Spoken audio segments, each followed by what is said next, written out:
백 교수님, 네. 민주당에서는 이재명 대표의 체포 동의안이 가결이 됐고 오늘 영장실질심사를 받습니다마는 친명과 비명 간의 내용이랄까 네. 갈등이 갈수록 지금 심화되고 있는 네. 것 같아요. 그 중에서도 특히 친명 측에서 비명을 향해서 아주 총 공세를 펴고 있는 그런 양상입니다.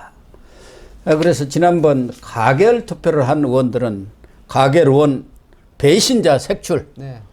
또 협작군 숙청 이렇게 공포 분위기를 조성하고 있어가지고 이게 지금 히틀러 시대냐 아니면은 모택동 중국의 문화 대혁명 시대냐 나치즘이냐 여기가 김정은 공산당이냐 이런 얘기까지 얘기가 나오고 있어요. 네. 이게 우리나라가 그래도 지금 세계 10위권에 드는 네. 선진국에 그렇습니다. 있는 나라 아닙니까? 그리고 민주주의도 어느 정도 성숙됐다고 할 수 있는 나라라고 평가를 받고 있는데 이게 합당한 일들이 지금 정치권에서 벌어지고 있는 일입니까? 정말로 이제 이 부분인데 가결이냐 부결이냐에 따라서 예상을 했었습니다만 지금 더불어민주당 쪽의 후폭풍 그리고 정치 지형으로 봤을 때 굉장히 후진적인 그런 어떤 양태들이 예. 이제 보이고 있거든요.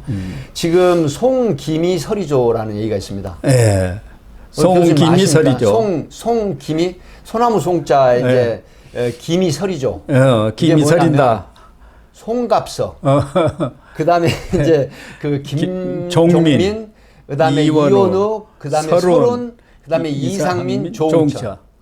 아주 비명의 대표적인 분들이. 비명의 대표적인 더불어민주당 의원들 반명이죠. 비명 이 이제 송기미설이죠. 그래서 거기다 좌표를 콱 찍었네요. 예, 찍었습니다. 그래서 지금 개딸들의 그 표적이 돼 있고 지금 이상민 의원 같은 경우는 하루에 500여 통의 뭐 문자 메시지 전화 자체를 쓸 수가 없다고 합니다.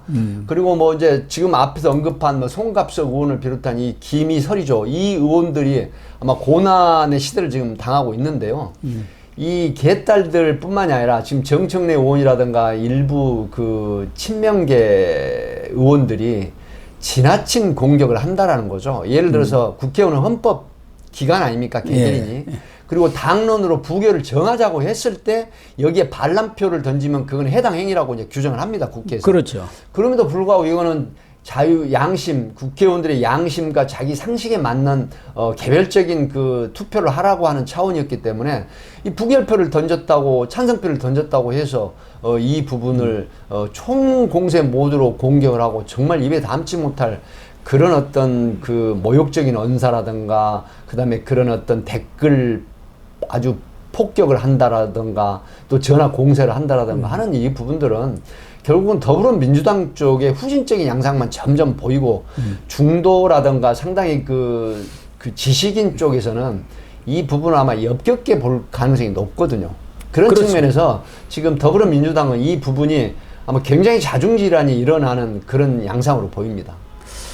그러니까 해당행위 논란을 지금 빚고 있는 것도 말씀하신 대로 당론으로 정한 것도 아니고 그들 각자의 판단에 맡기되 가급적이면은 뭐 부결표를 던지는 것이 좋겠다 그런 권유를 한 정도 아닙니까? 그렇죠. 네. 그렇기 때문에 이게 해당 행위가 될 수도 없는데 서영거 최고위원 이런 사람들은 지금 친명의 아주 선두에 서 있는 사람 아닙니까? 윤리심판원에 해부를 해야 된다라고 주장을 해갖고 하고 있더라고요. 징계해야 한다는데 알만한 사람이 삼선 의원이나 된 사람이 이런 얘기를 하고 있어요. 서영교 의원 같은 경우도 죄송하지만 저도 이제 개인적으로 아는 분입니다. 뭐 그 행자위원장도 하셨던 분이고. 전에 또 자기 무슨 사촌인가 누군가를 그 비서관인가 뭐 보좌관으로 써가지고 해가지고 이제 논란이 되기도 했었던 건데요.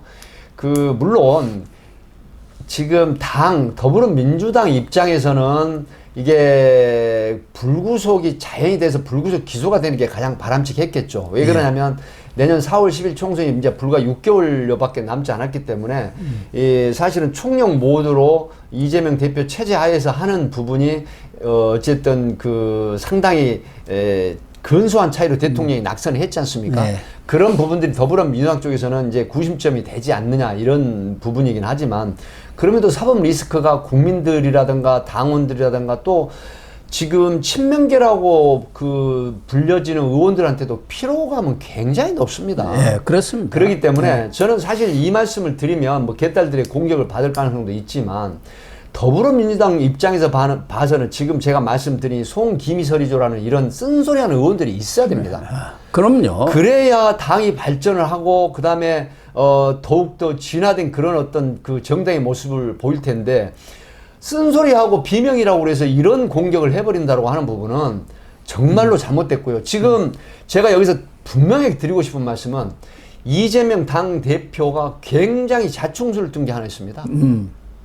바로 하루 전날 예. 이 부결시켜달라고 SNS에 강력한 요청을 했지 않습니까? 그렇죠. 이 부분에서 반란표가 10여 표가 더 나왔다는 얘기가 있어요. 예, 그렇습니다. 또 하나는 지금 영장 기각 탄원서를 168명의 의원인데 지난번에 최광욱 의원이 물러나면서 한 분이 비례대표로 또 승계를 했습니다만 현실적으로 167명이라고 할 수가 있는데 그렇죠.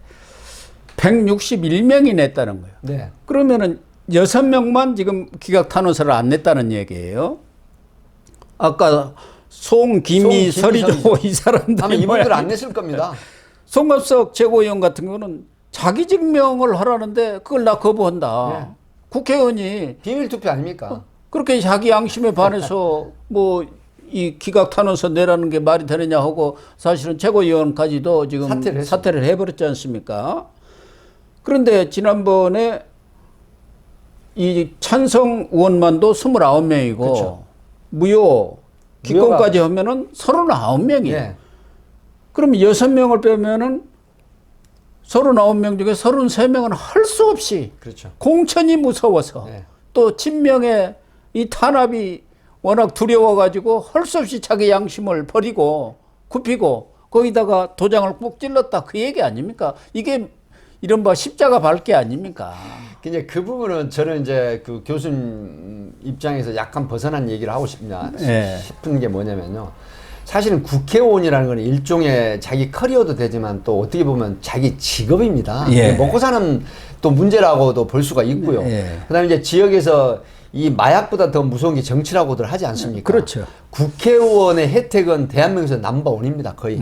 그렇기 때문에 국회의원직에 다시 도전해서 국회의원이 되는 게 지상 명령이거든요. 예. 그렇기 때문에 어떤 양심 이런 건 잠깐 접어두고 그다음에 그 서명 명단에 이제 올렸는데 물론 또 그 더불어민주당 구성원 국회의원으로서 이제 어차피 실질 심사를 하는 마당에 이 정도는 좀 보태서 개딸이라든가 지지자들 또 그 더불어민주당 내의 국회의원들로부터 조금은 그 고난을 순환을 당하는 걸 좀 피해보자 하는 의미. 이런 부분이 있기 때문에 그 부분은 조금 이해가 됩니다. 그래서 제가 가끔 인용하지만 창피는 순간이고 예. 이문은 영원하다. 네. 그런 말이 네, 네. 있기는 있습니다. 네.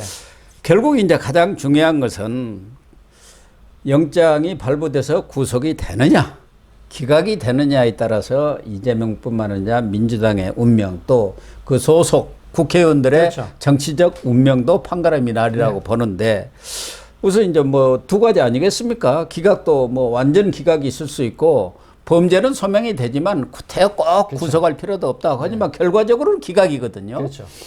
만약에 구속이 된다 한다면은 지금 이야기는 정청래라든가 정성호 친명 의원들은 대표직 유지하고 감옥에 가서도 옥중 결제, 옥중 공천을 하겠다. 그러니까 옥중 정치를 현실화하겠다. 이렇게 지금 주장하고 나섰어요. 그런데 그게 현실적으로 가능한 얘기입니까?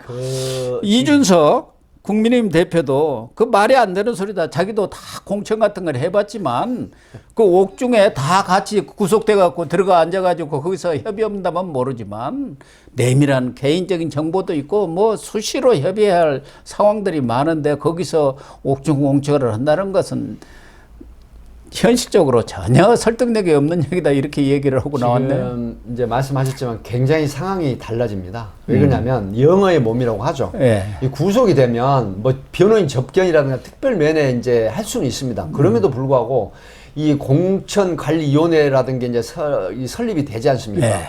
그런데 그 영향력은 현저하게 떨어지는데 이유가 뭐냐면 구속영장이 발부돼서 지금 재판에 이제 기소가 돼서 구속 기소가 되지 않습니까? 그러면 제가 앞에 말씀드린 것처럼 특경법이나 특가법에 대한 형량으로 봐서 중형이 선고될 가능성이 있거든요. 예, 그렇죠. 그렇기 때문에 지금 친명계 의원들도 이제는 비명계 눈치를 오히려 거꾸로 볼 수가 있습니다. 그렇죠. 발을 빼려고 하겠죠. 왜? 왜냐하면 비대위가 만약에 구성이 될 수가 있거든요. 아무리 정청래 최고위원이 옥중 이 지금 상태를 시스템을 유지해가지고 옥중 결재나 옥중 공천을 하자라고 하지만 지금 여러 가지 형태로 현실적으로 쉽지 않거든요.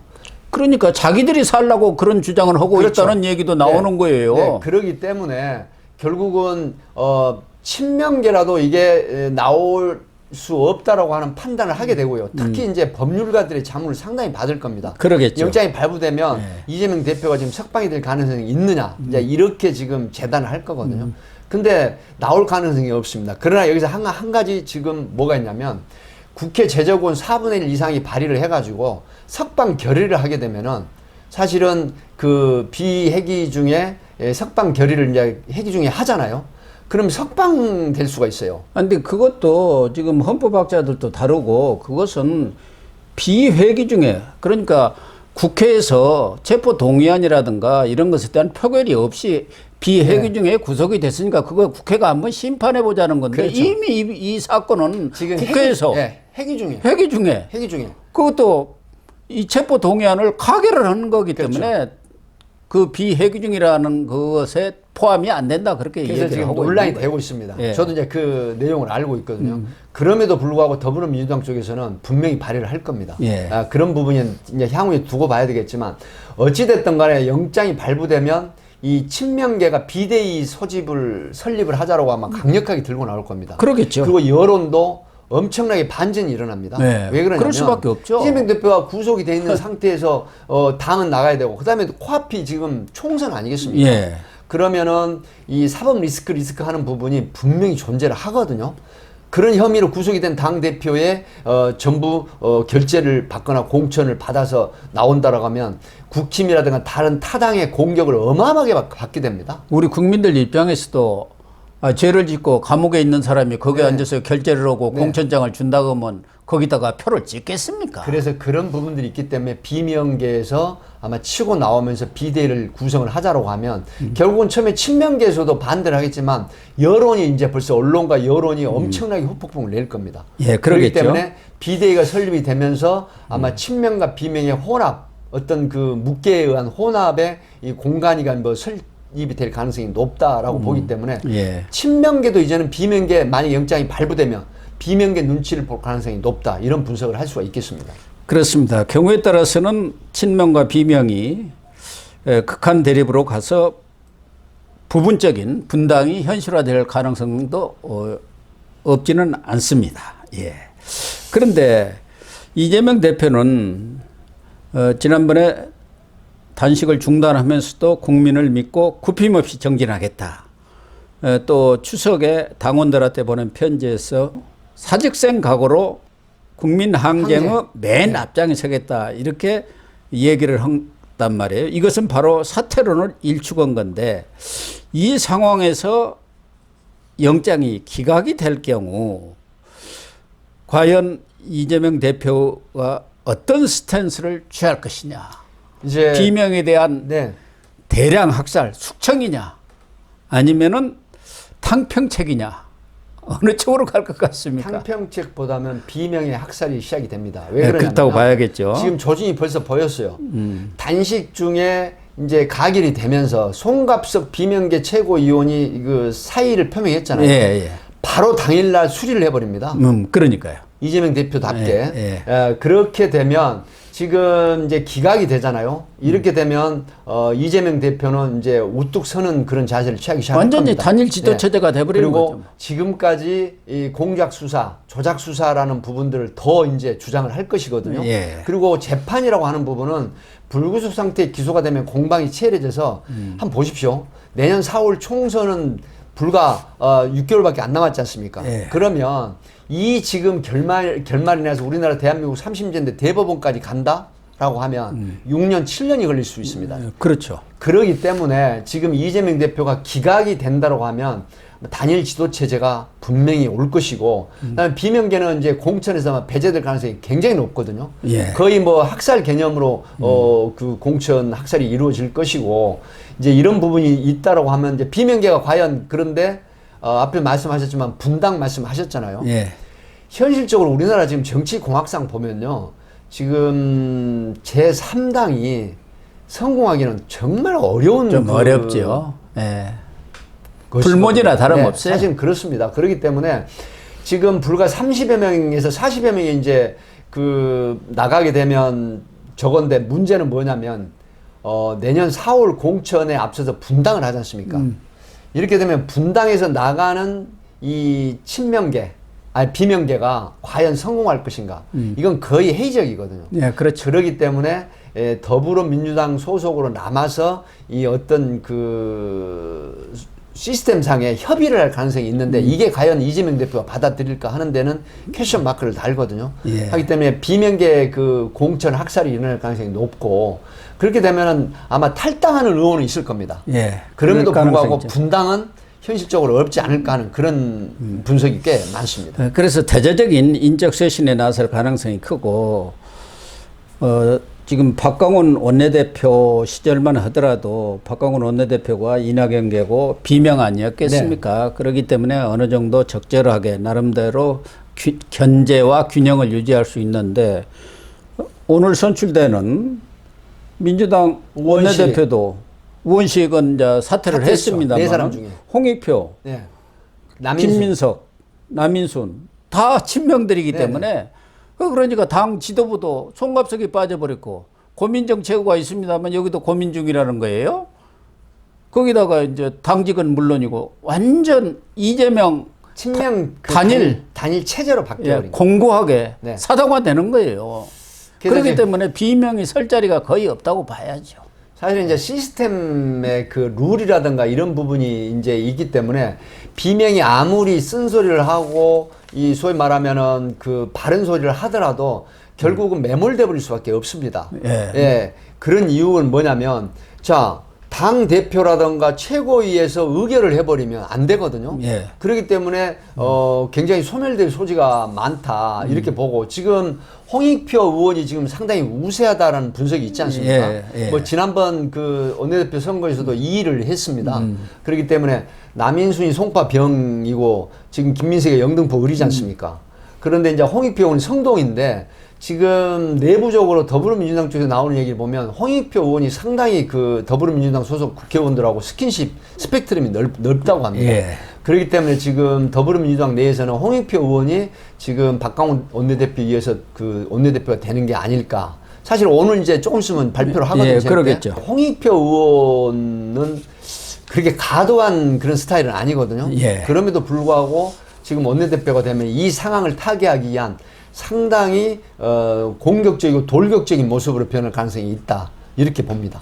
여야 관계도 이재명 대표가 기각이 된다면 정치 보복 수사다, 야당 탄압이다, 이것을 부각시키면서 역공에 나설 것 아니겠습니까? 역공에 그렇다고 나섭니다. 한다면은 네. 어차피 내년 총선이 있기 때문에, 그렇지 않아도 이번 정기국회가 예산안이라든가 입법 문제를 놓고 치열하게 이 대립을 할 가능성이 있는데, 오히려 더 극한 대결로 갈 가능성이 훨씬 높다고 봐야 하는 거 교수님 아니겠습니까? 말씀이 공감을 합니다. 왜냐하면 지금 이재명 대표가 많이 기각이 되지 않습니까? 그렇게 되면은 어찌됐든 간에 그 리벤지 생각을 합니다. 네. 왜냐하면 지금도 이제 여러 가지, 물론 뭐 몇 가지 흠결사항이 있다고 하더라도 대법원장이 사상 유례 없는 공석 사태가 지금 예. 발생해서 대법원은 비상체제가 됐지 않습니까? 예.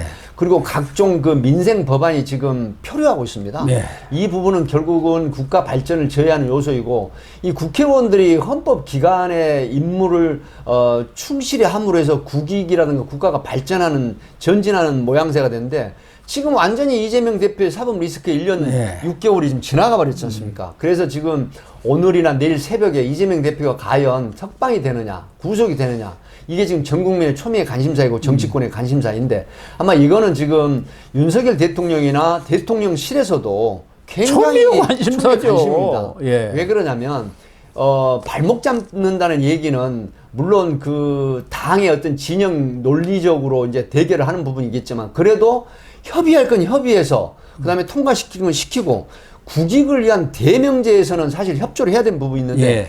지금 완전히 협조하는 부분은 제로 베이스이기 때문에 오늘 저녁이나 새벽을 정말 그 밤잠을 설치면서 지켜봐야 될 그런 분위기인 것 같습니다. 그렇습니다.